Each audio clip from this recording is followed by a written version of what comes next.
Welcome to Keith and the Girl. I'm Keith Malley. I'm Chemda. Meghan Markle had a podcast, Prince Harry's lover. It was on Spotify. Got canceled because they refused to put out enough shows as they promised. Oh, so they were like they had a production company or something like that? And not only do they have a production company, it's clear now that the interview she did with people is called Archetypes. So she's talking to the best of the best. They weren't real. Her staff did interviews with people, and then they put her questions and follow-ups into the podcast after the fact. How that isn't more work, I don't understand. But even more work for her. Like, doesn't she need, if she runs into this person again or explain an interview, or she's not curious, like, why did I say, really? That's shocking. Like, you said that for somebody to interject and you didn't care what it was. Well, it's probably, on the level of PC that is just going to fly with everyone, right? She's not going, I'm sure the script is not going, you get the fuck out of here, really? I would think you were an asshole, but let me ask you this follow-up question. Some of the interviews were done by members of the Duchess's staff. Her questions were edited in later. It's actually, I don't know what's more brilliant, that or having ChatGPT just do it. Right. One person said that they did an interview with somebody totally different, and then Meghan Markle's was like intertwined as if it was a conversation. So it's not even just Q&A. It's a conversation sometimes, and she faked all her parts. So it gets subtle sometimes, quite frankly, these conversations, and maybe I didn't respond the way I would have. But I don't understand. I don't understand this at all, though. It's just lazy, I guess. I guess you go in and you record 10 minutes of you asking a question going, wow, that's insane. Tell me more. And then you go home and the producers have 3 times the work. I guess. And that's fine. Something about it is fine because everything's stupid. And so we're just dismissing it. I don't like it, but whatever. But I hate them. I hate them. I have an opinion. Other than when the queen herself would fart and blame it on the horses, so they had to kill the horses. I've never had an opinion other than that. Now I have an opinion on a prince. 2023, I have an opinion on a prince. I hate you and I hate her, you weirdos. We're on our Leave Me Alone tour. Okay, weirdos. Here's a book. Leave me alone. Okay. I'll do some interviews because that's how you sell books. Okay. And I'll do a podcast, but won't. Okay. I hate them. I don't understand. Nobody signs an NDA. How does this stuff leak when you are? You can't ask me not to tell that there wasn't a fucking interview done. You can. You can. Really? I would see that on the NDA. But the non-disclosure, people I could say what happened in a room. You can't say what happened in a room. I can't say if that was the interview because I signed an NDA. I think so. I think the whole thing. So now I have to lie forever now because it's an NDA. Did she interview you? Absolutely. Some things you can't NDA.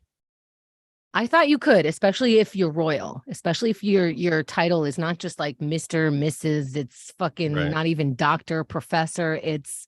Well, she doesn't have the power of the castle behind her anymore, Oh, right. Yeah. Is that what that means? That NDAs? Yeah.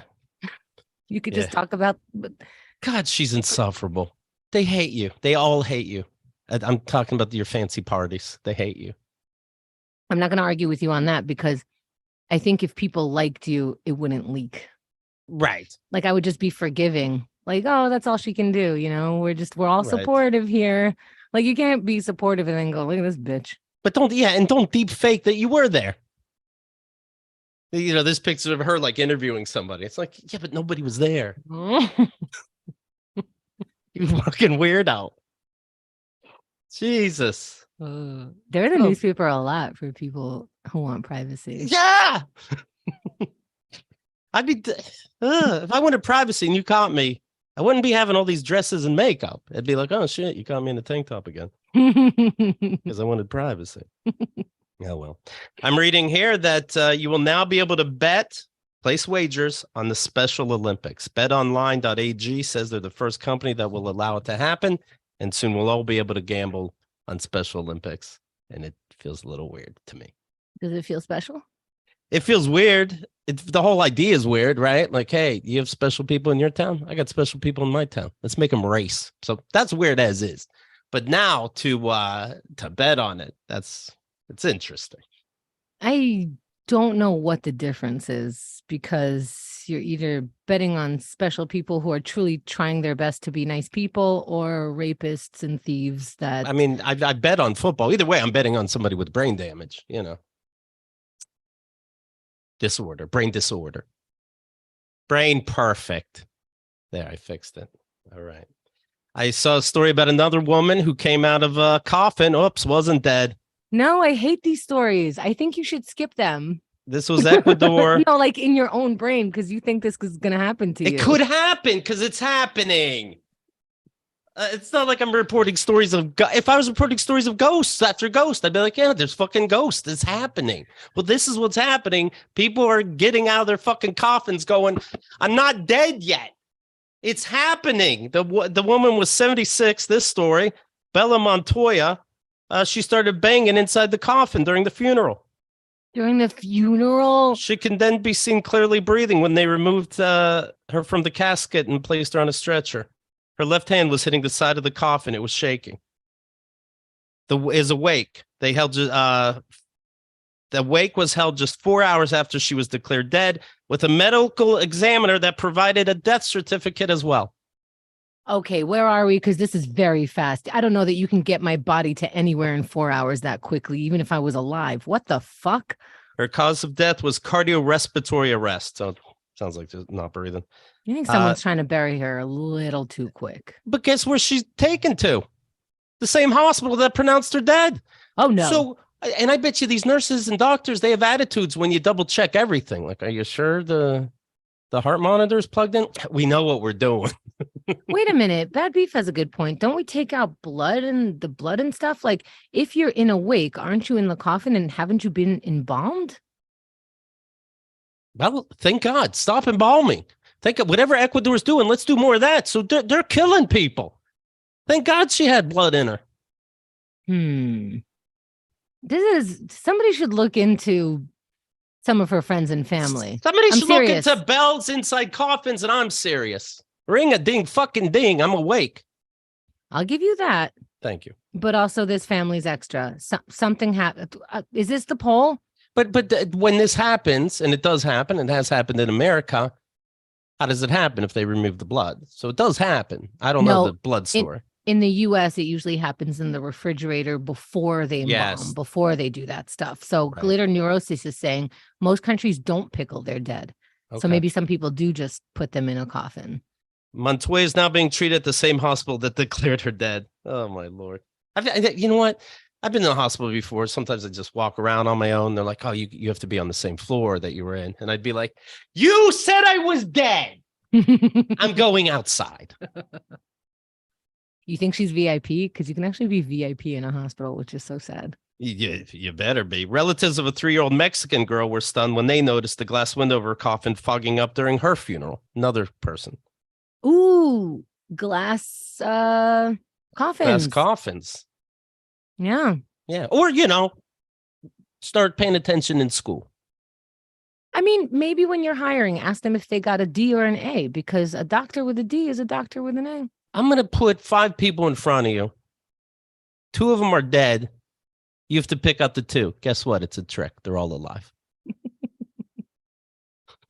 And from now on, you consider everyone alive until a third person okays that. You do it the way detectives try to catch you when you pick out who robbed you. It's like, all right, here's a list of 10 people. Which one was it? This one. It's none of them. Case closed. You're making up who trick everybody. You. Yeah. Speaking of doctors, Chemda just went to the dentist. Thank you. Most scary thing to her in life, I would say. I'm trying to think of what's scarier. Like when I'm on an airplane, I'm like, I don't think we're supposed to be up here, but yeah, I'll have another thing of chips. Absolutely. Right. Even that, I'm like, I don't know. Someone figured it out. Whatever. But dentists, I don't know why you're prying my mouth open. I don't know why there's a sound of a drill when you said you're just cleaning that spot. There's all this shit. And then there's another person handing you tools. Like, that's how many you need. It's way too much. It's way too much. And then you're like taking things out and in as Did you please. cry? No, because I know the whatchamacallit is coming. The nitrous is coming. So, okay. So I found a place that is just the most gentle. And it's so, I almost want to like give the name, and like you get $25 every time somebody signs up through your own link. But I want to make this pressure. I want to make it real. This is real. This is not a promotion. I found a place and they have several locations. By the way, you're not done yet. This is Kevin Allison teaching classes on after 3 months of sobriety. You know, how about waiting until your teeth are done before you start shouting? 100%. But before the pandemic, I was going to these people as well. Okay. So I've had the most recent work done from them. And then after the pandemic, I got to catch up because it's 3 years of not going to the dentist.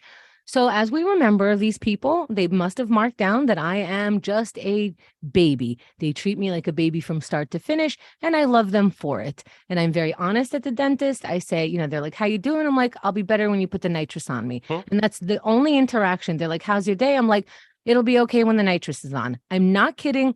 That's how I respond. They know, and they're like, okay, yeah, we'll get on it. This visit was different. And I wonder if, like, you know, I've been to this location, maybe this is my 4th time, and maybe 3 times a charm, and 4th time your family, but we treat our family a little different, don't we? And so it was a little too familiar now. Usually very professional. It's so streamlined. This time, and they're still professional. Everybody's still nice. But I started feeling a little heebie-jeebie when the UPS or whatever delivery guy came in. He had a bunch of boxes, and the front desk people started unloading the boxes on the floor in front of me. And I'm like, I know this has nothing to do with my teeth, and you're not going to be touching my teeth, but this is different than it used to be. Everything looks very, very nice in here, and everything has its place, and there's nothing on anything, you know, and I'm just like, now you're being very casual. Okay, because you could have waited one more second and I would have been in there. Fine.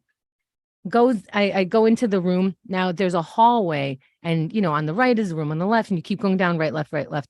They gave me the first one, which means everybody that comes into the office has to pass by me, and my face is facing the door, and then keep going. And I'm like, all right, this is a very interesting place to put a nervous Nelly, where I could see everybody coming in and they could see me, but we're gonna let that slide. We're gonna let that slide. The nitrous is coming. And Rosa comes in. She's like, I remember you. You're gonna be doing great. And I'm like, I'll be doing great as soon as the nitrous is on. And she's like, haha, you're funny. And I'm like, I'm not laughing. This is not a joke. You know that it's true. You know, because she remembers me, and she goes, okay, we'll get the nitrous for you. All right. And there's a lot of casual conversation, like, hey, did you prep this room? I forgot to prep this room. I'm like, what is happening today? I do not like any of the behind the scenes happening in front of me. Please act like we're at some kind of diner and all of the shit is happening behind the wall. Fine.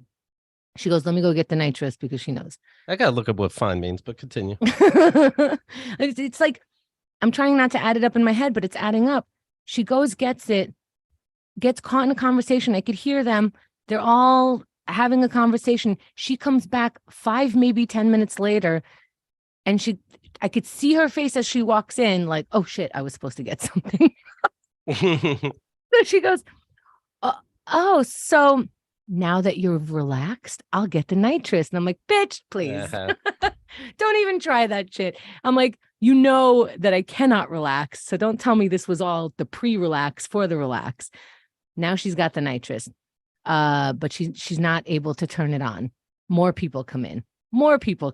We got 3 to 4 dentists and dental hygienists around this nitrous machine, speaking very openly and frustratedly. Is the balloon on? The balloon's not on. The balloon's supposed to be on. Is it on? Yes, I checked it's on. Of course it's on. Of course I checked. It's on. It's on. It's not working. We got to change the tank. And then somebody presses something and shit starts coming up my nose. And I'm like, something's on. And they're like, the balloon wasn't on. I'm like, okay, well, something's on. Now they're about to go into my mouth. And I go, nope, this isn't kicking in yet. Don't touch me. And they're like, but it's on. I'm like, some air is on, but I don't think there's nitrous in this air, because I'm still looking straight in your eyes and I don't like it. And so they're like, okay, I guess it's not on. Let's go change the tank. Change the tank. It's still not on. They go, listen, if we don't have nitrous, are you going to still be able to power through, or will you have a new appointment. I'm like, I'm not going to sit. And what does that mean? Do you have nitrous or not? Yeah, but if this doesn't work, should we just start instead of continuing to waste time? And I'm like, no, I'm going to make a different appointment, and I'm really sorry to waste your time, but I would have to. And so they keep looking into it, keep looking into it. Somehow somebody forgot to turn on something. I don't know. It starts coming on. Oh, this is after I'm like, I have my purse on. I have my helmet. And I'm like, okay, see you next time. And they're like, oh, it turned on. It turned on. I'm like, okay, For let's those check. confused, Chemda needs a helmet when she goes to the dentist. Okay, continue. So Ryan V says, can't fool an NO2 junkie. That's right. That's right. So now I actually do feel it, but it hasn't fully kicked in yet. They numbed my gums in order to, and this is the front teeth, okay? They're about to inject through the front. My eyes are closed already. And I'm like, wait, I don't feel it yet. And the dentist is so sick of this shit by now. She goes, you'll be fine. Hold still. And I'm like, oh shit, we're doing this now. And the dentist assistant was like, yeah, you're fine. Just squeeze my hand, squeeze my hand. And I fucking squeezed the shit. I'm like, if this is what we're doing, because I'm not ready. Holy, how long is this needle that I just keep? How long is my mouth that I keep feeling a needle going through? I'm like, well, you must be done now. No, they're going further. If I kept my eyes open, what am I seeing? Right. Anyway, finally kicked in, but holy shit. I And apologized to her. I'm like, I'm really sorry for holding your hand so intensely. I took that shit seriously. No, they should know. I don't think any of those dentists, they have their tanks ready. They usually do, but I heard them My today was place kind of had the same thing. I'm like, Really? all right, then without the fucking tank, I guess. Oh, really? No, Yeah. today that day was a weird day because because they were just talking out loud, and they go, one more than one person needs to know how to do the nitrous in this office. And they're like, yeah, that's true. And I'm like, stop talking in front of Right. me. That's right. You should have jumped in. That's right. Right. I just, people think I'm so comfortable around drugs. I am not. I would not, as much as I love nitrous. Oh, people, folks, may I say, it's a If you beautiful can world. get some, get it. Get It's whipped cream can. Anything you can get your hands on. And that's the thing. I wouldn't do it by myself because I'm not fucking with my own brain on some gauge without a doctor present. It's too much. Oh, at some point, by the way, when they were still working it out, she goes, should I crank it up? And the doctor goes, it's not on yet. I'm like, oh my God, kill me. Please, I don't know. Go to another room and talk. Turn it on with yourself. I don't know. Ugh. Anyway, Yeah. I did it. One more visit at least. And it's the most intense one. I have an extraction coming. All right. Oh. All right. Take mushrooms. Oh, interesting. Is it? No. Oh, I don't Can know. you imagine? Right. Well, sounds like you had a good Father's Day weekend. Yes. And shout out to my brother who's a dad. I went with him and his kids. How exhausting it is. I did the right thing not being a father. Being a father is exhausting. Being anything parental. Oh my God. My dad made it look real fucking easy. Not gonna lie. He was never stressed out about it, this guy. Guess he read all the books because he's very confident and comfortable. He napped more than I do now. And he had 5 kids. Mother's Day, make her breakfast, buy her jewelry, take her out for dinner. It's Father's Day. Give him a hammer. A tie. All right. The other day, I was saying how I'm excited about the new Black Mirror season 6 is out now. 5 episodes. Nervous. I am so excited. And I keep passing it by. I'm like, right, Black Mirror's on. I can't. I don't know how to deal with this right now. I can't. I was watching it for Juneteenth, seeing if it had anything to do with that. I hate it. No, I don't like can't it. trust you. I'm so sorry. Well, don't. I'm not. If you saw the other Black Mirrors, don't not see it because I said. I just want people who have seen it and who agree know that they're not nuts. Well, let me ask you this: what did you feel about the other Black Mirrors? Because I think it's such a brilliant season. It's scary. It's such a brilliant show. It's scary. In general, they're great. Okay. This one, he's making some kind of point. I was reading something where critics are saying, it's too dystopian. It's too much like a horror movie. And apparently during this season, he goes, well, fuck you. Watch what I do now. And it's less the Black Mirror theme and more horror. No, it's already horror. It's the kind of horror I like in the brain. This is like where you can't see supernatural it. horror, like werewolves and shit. Uh, Yeah. all right. Well, good news is I'll watch it now. So there you go. Let me Not know what scared you of think. werewolves. I'll give it. Maybe he's out of ideas, and I'll give him some free of charge. How about a Black Mirror episode? And it's about people that look at their phones while the TV is playing a movie, and then they go and review the movie online as if they were watching it. I'd like a Black Mirror on those assholes. I want a Black Mirror about the people that feel they have to hit skip intro on a 3-second show intro. What the fuck are you about?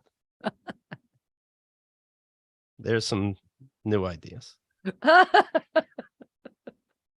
By the way, another thing I didn't love about this Black Mirror is the first episode.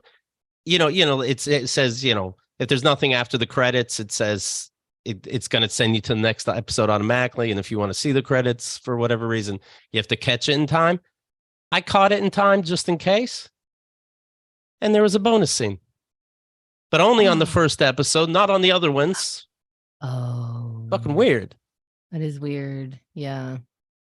You can also catch it. I don't want to blow your mind, but Sure. you can, when it turns into a small video, you're saying you can't catch that it. kind of thing. That kind of thing. Same you thing. can click on the small video. Yeah, but you got to be quick.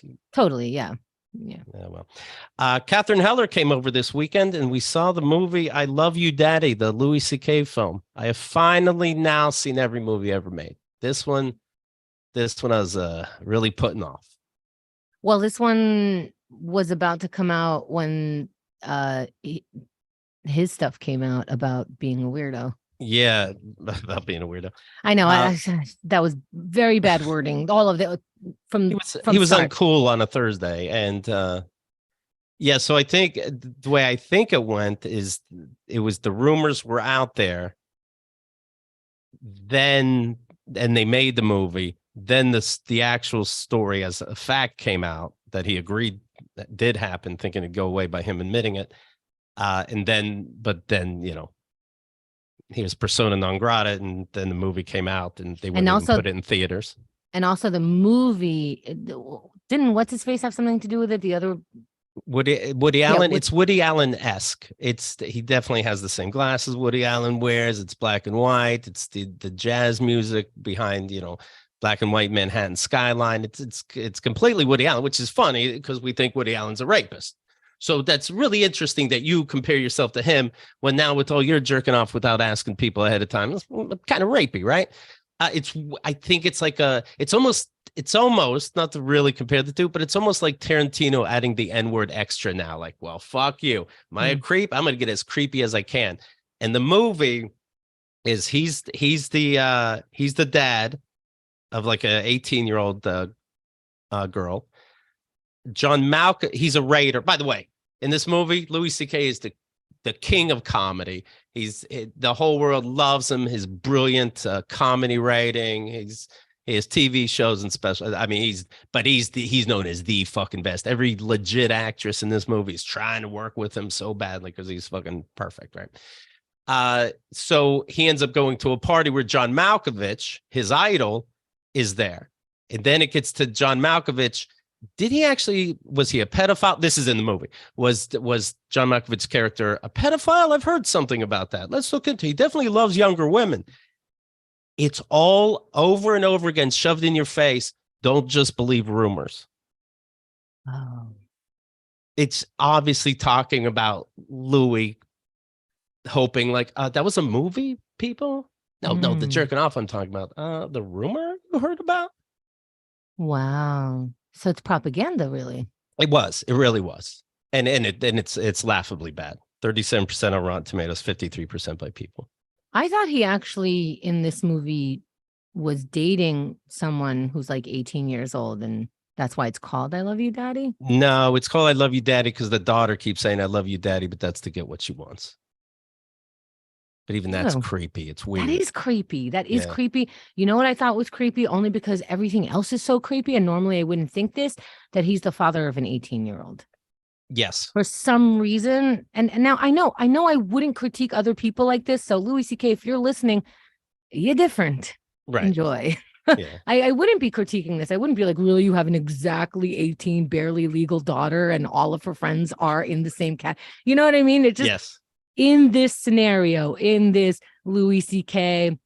and this propaganda sounding thing, and it feels like a Woody Allen situation. All of these things. He's trying to teach us what's fucked up about feminism.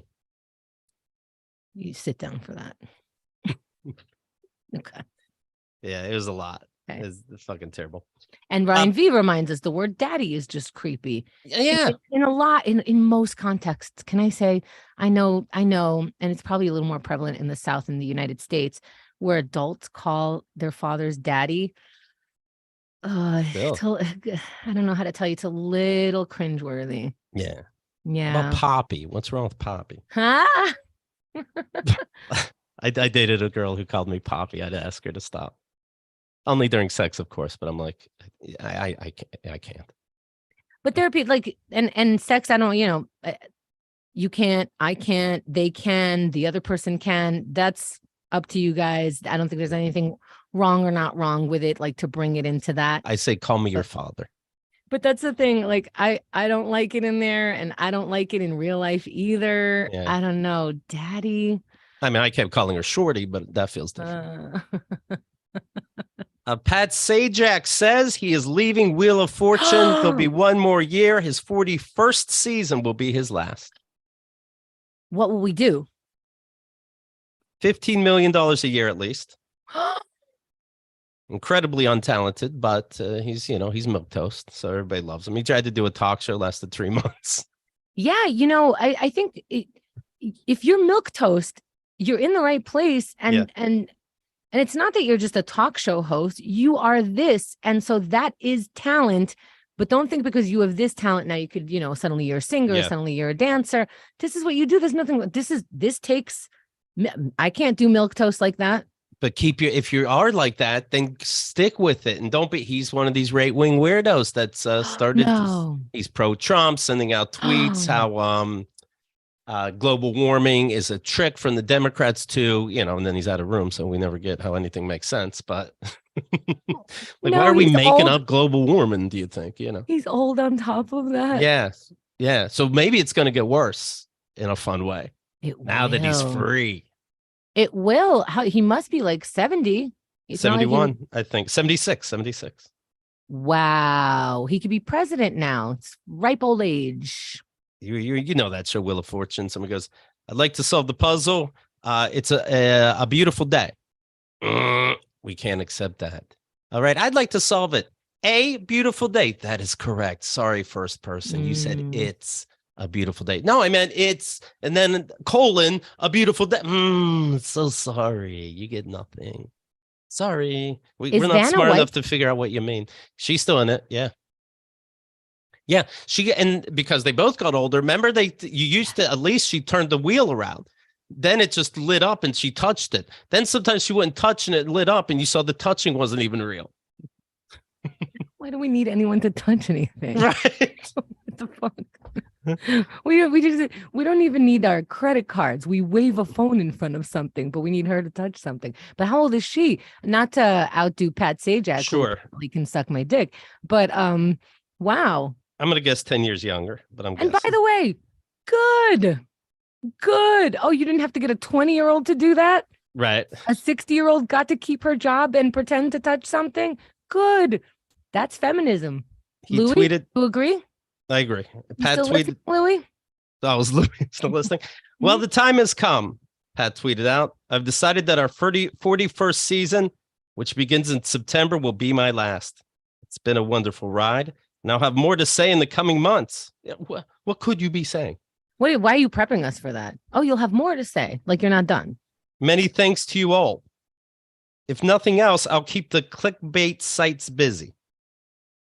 Now, oh my God, he's planning on fucking tweeting his bullshit. Yeah. At 71, he's like, I'm about to get spicy. He snapped at a contestant for interrupting. I'm reading like things that happened in the past. He snapped at a contestant for interrupting him while he read a commercial promo on one show. Wow. Hold on one second. You can just leave it. I can't answer now. Thank you. I'll have to do another time. Thanks. He snapped at a contestant for interrupting him while he read a commercial promo on the show. On another, he told a competitor to stop making sound effects when they were celebrating that they did well. In 2000, was this on air? Yeah, it seems it. Well, you can't even do milk toast then anymore. Right. Can you? In 2021, he even mocked a young woman's speech impediment on air. The following year, he made viewers cringe when he asked longtime co-host Vanna White, have you ever watched? Oh, he said, I do remember this. He said, are you an opera buff? And she goes, no, not really. I guess a contestant was in the opera. And then he said, oh, have you ever watched opera in the buff? Like, this is his great comedy. Okay. You know, people are like, oh, you know, we're 80. I don't know if you can talk like that. Okay. Let's see here. He's known for publicly expressing his conservative views on a variety of topics such as COVID vaccines and climate change. I'm sorry. What qualifies you, Mr. Sajak? Global warming. I don't think you know the answer to the puzzle. They give that to you. Okay. Now scientists are giving you the answer to their puzzle. You just go, ding, that's correct. Right. Global warming alarmists are unpatriotic racists, he tweeted out, knowingly misleading for their own ends. Later, he did apologize. Why? Because I guess the Wheel of Fortune made him. I think that's shittier. I think if you really believe that and then you apologize. And I think they're asking him to step down. I do too. Yeah. He's not leaving. For what? Wheel of Fortune remains at the top of the syndicated heap. In the week ending April 17th, it pulled in over 8 million viewers each weeknight. Wow. Wow. Pat has agreed. Let's see. While he won't be on camera, Sajak will continue to be a consultant on the show. What the fuck is that? What the fuck does that mean? I'll take a tea, and he's behind the scenes. You have to show if there's teas now. You know what that means? That means he has the greatest agent. And when they asked him to step down, his agent said he will if you keep him on as a consultant, meaning he has a percentage of his wages and he just does whatever he wants. Pat has agreed to continue as a consultant for the show for 3 years following his last year hosting, so we're thrilled to have him remaining close to the Wheel of Fortune family. No, that's just so that you don't lose your 8 million people. Right. And you could still get rid of him because, man, I mean, my parents were 2 of these. I don't know if they're getting it in Israel. I doubt it. But every fucking night, whether I'd be over or not as an adult, I mean, they would say like, we never see you come over, blah, blah, blah. And after dinner, you sit there and you have to go through Wheel of Fortune and then Jeopardy. And it's unreal. So, yeah, I think they're talking to those people who, you know, when they were going to get rid of Vanna White because she's not model age anymore and they threw a tantrum and they kept her on. I think that there would be a tantrum with Pat unless he said he stepped down, like I'm personally done, unless he said that he's still involved. This is still the show that you like because I'm still here. It's like daddy's going to go on vacation, but first he's going to go away for like 2 hours and you see how you feel. That's what it feels like because America is so into this fucking show. I agree. Happy birthday, by the way, to Jerome, our buddy Newsy, right? And when the last time we did the spinoff show with him, Q&A, where we go in the past, a specific day every year in the past 18 years now. And it came up when you lost your shit with McNally and said, and I don't mean in a bad way when I say lost your shit, but it reminds me of this Saudi thing that's been happening lately where Keith's complaining, he's doing this and that, but then you really got to push Chemda for Chemda to go after you. But when you get her there, it's brilliant, it's beautiful. And when she was telling Newsy wanted to play, you telling McNally to fuck off, and you're like, and this is how sweet Chemda is. This adds to when you get her mad, it really means something. Because she goes, you know what? Is it enough? Do we have to go back and listen to this? Even the show's about listening back.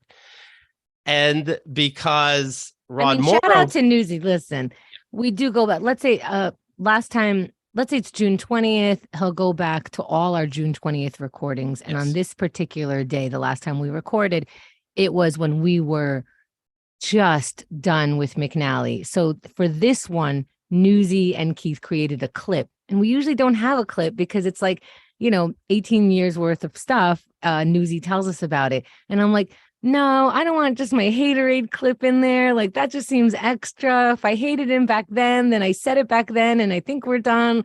Are we being too much? And I had them not play the clip. So shout out to Newsy, who I knew I was like, I can't tell if I'm being too sensitive, but if we can skip this, and you both skipped it, so thank you. Then we were on the show last week with the Morrows, Rod Morrow and Karen Morrow, and they recapped the week before, so they're going to recap this. Hi, Karen and Rod, and it's very like, meta. Yeah, and so they recapped Q&A with Newsy, and they were like, you didn't play the clip, and I thought about it, and I'm like, fuck it, let's play it. So we ended up playing it on the last week episode, right? And wow, Chemda. Right? Lil P says Chemda is so fucking nice. McNally openly talking about how he got pleasure from making Chemda cry and bursting her happy bubble, and he got chance after chance, and he could have had a good career had he not let his narcissism take over. Keith and Chemda got him so much work and supported him in so many ways. And McNally was an absolute asshole about it, and every few years tries to pretend that nothing ever happened. That happened fairly recently. He reached out to Newsy. Hey, what's new over there? Once you get Chemda to go off, which she always does on a factual and professional manner, she's not the one doing fat jokes like Keith does. If you get Chemda to rant at you, you have royally fucked up, and you've earned every single word. Amen, Lil P. Amen. So true. So true. So that's fantastic. That's in your VIP package. I think you'll enjoy it very much. Last week on Keith and the Girl and Q&A, and happy birthday. This Monday. Oh, here's, by the way, let's see. Oh, on Q&A, there was Newsy put up a drawing that he did, a mural, and it's fantastic, right? On Reddit. When we talk to Newsy, the first little while is about his life, who he had sex with, what's he doing in his art. And it's always like, I mean, that's a whole nother episode. It could be another episode of the week on Keith and the Girl. It's absolutely unbelievable. Love catching up with him. So first we catch up with him. And part of the catch up is his artwork. So he posts his day on Reddit. He posts his artwork on Reddit, and then we reference it on Q&A. So he posts the latest mural on our Reddit page. And the first post was, hey, this isn't Keith and the Girl related. Go share that on your Twitter, which is such an odd response. Don't put it here. And News is like, I think I'm gonna, and fuck off. How about that? And it goes back and forth, and we went over that.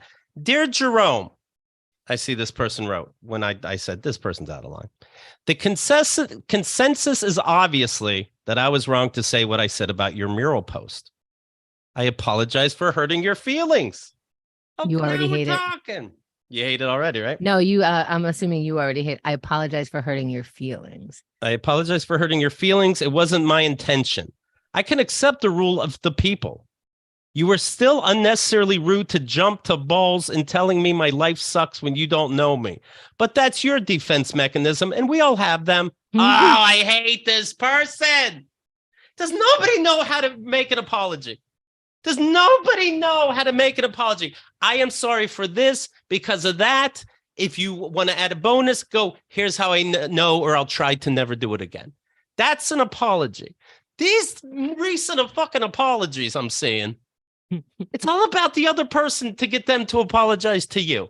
I'm telling you, pronouns. If we know anything about this decade, this century, pronouns are important. If you are doing something, use the I and me pronouns. Anything that starts with you or ends with you, it's like, it's none of your business. And people love these apologies. Like they make it clear you're actually the one who has to apologize, but they also make it clear that they're above it and they don't care. They just need you to know. You were unnecessarily rude to jump on my balls, blah, blah, blah. But that's your defense mechanism. We all have them. Two things can be true. I was wrong and you overreacted. It's a some apology. We, of course, can't control the knee-jerk reactions of others, and I don't want to control yours. But I think you know that wasn't your best self. I got under your skin, and that wasn't on purpose. It was, liar. It was on purpose, you fucking liar. I'm better than that. You're not better than that because you did it. I'm better than that, and you're better than that. Have a great week. Fuck you, you motherfucker. I think he hit all of the pet peeves. I mean, they're not even pet peeves; they're actual like logic, logistical. I know you can't grow. and there's nothing I can do about it. You can't change the way I feel, but we know you're fucked up. But but what's interesting is I hurt your feelings. Like I'm deciding a lot of things for you, but we're both better than that. But I'm like, but how are you just like, what evidence does that? I don't think you are. I'm not saying that you need to be. I'm just saying that's where you're at. Right. You go, I'm sorry I did X, Y, and Z. I was wrong. I will do better. Of course. This person writes back, it's an apology and an observation. I respect your opinion that things have to be binary, and I disagree. I can apologize for my actions and still say more in the same post. Have a great day. I was just wishing a great day. You know, Adam does something, my friend, but it's obviously a joke. He'd be like, hey, dumb fuck, you going to meet me in Destiny so we can kill some people or what, you piece of shit? And I'm like, well, I don't know, shithead. I don't think I can make it right now. He goes, whoa, why are you jumping down my truck? I just ask if you're free to play a game. That's what people are doing in real life. What the fuck? Oh, well. This Monday, we're going live with the great game show Silent Trailers. My opponents for Monday, June 26th at 8 p.m. Eastern time on YouTube. Can we just pause for this lineup? Because I'm so proud of myself about this lineup. And the people who have been listening for just even a short time to Keith and the Girl understand why. First of all, just stand alone. These contestants are amazing. Right. But you add the Keith and the Girl history of these three people, and I'm just tickled with myself. Mike Kaplan, Shane Moss, and Billy Wayne Davis. Come on, that's funny. So get your drinks, get your drugs. Don't ask them where to get them. You know, you really don't want to be part of that world. Trust me. I need you guys' support because I think these people are probably telepathic somehow. Yeah. You're dead. Yeah. Monday, June 26, 8 p.m. Eastern time. Make sure you're subscribed to the YouTube channel. That's all you have to do. Subscribe to the YouTube channel, hit that bell, and we'll see you live on Monday night. All right. Everybody, thank you very much. We'll talk to you soon. I'm going to go see if I have a package out there, if it was destroyed like Ace Ventura delivered it. Bye.